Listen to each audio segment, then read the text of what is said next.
Hello guys, ito na nga, sinurpresa ako ng anak ko na hindi man na ako nakapag-ayos. At dinalangan niya ako dito sa may Samgyupsal daw na malapit din lang sa amin. So ito na nga, bukod sa Samgyup ay mayroon pa silang pa-buffet guys. Ang daming ulam na pagpipilian. Mayroon niyang pansit, hindi ko alam kung anong klaseng ulam yan. Ayan oh, may mga itlog-itlog yan. At saka mayroon din silang mga panghimagas. Ayan, mayroon pa silang kimchi. Ayan, kumuha ko ng kimchi niyan dahil mahilig talaga ako sa kimchi. Ayan, may mga gulay. Ayan, marami silang ulam guys na pagpipilian. At pagbalik ko na sa table, andyan na yung beef. Napakaraming beef guys. Naku, at saka yun yung kinuha kong ulam. Ayan naman yung sa anak ko. Ayan. Tapos may nakahanda na para sa aming samgyup. So ito na nga, nagluluto na yung anak ko.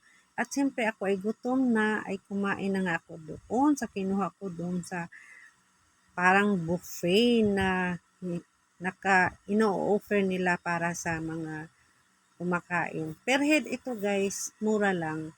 Ayan.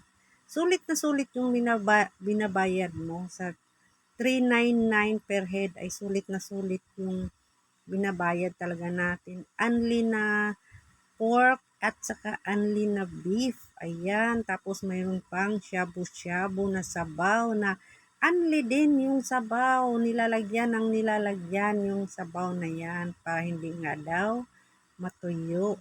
So, ayan. Nagluluto na ako ng beef. At only din sila sa juice. Guys, mayroon silang pineapple at saka yung iced tea na hindi ko na lang nakunan. At only din sila sa salad na hindi ko rin nakunan na dahil na nandun sa ref. Ayan, hindi ko naman alam pala yan na nilalagyan yan sa bowl. Yung sa bowl na yan hanggang sa siya umapaw guys, hindi ko nakunan ng video. Tawang-tawa kami ng anak ko dahil umapaw siya, nagtatawag ako ng waiter.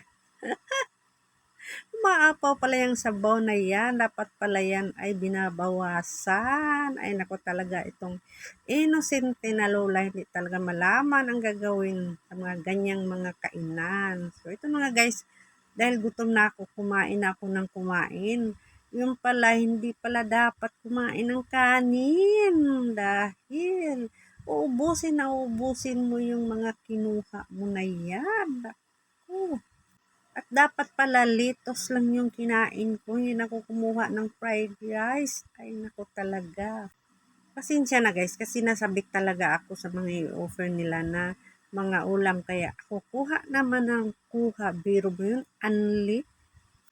So, habang niluluto namin yan, ay nilalantakan na namin yung kinuha namin sa buffet. Kaya, busog na tuloy kami bago pa maluto yung samgyup na yan. Nako.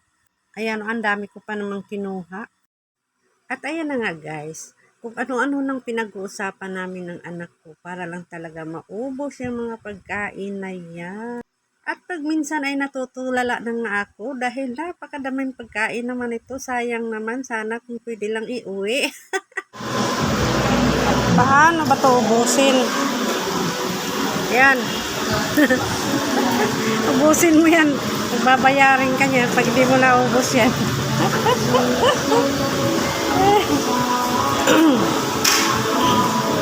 Ang hirap namang ubusin ito. Thank you for watching guys. Bye-bye.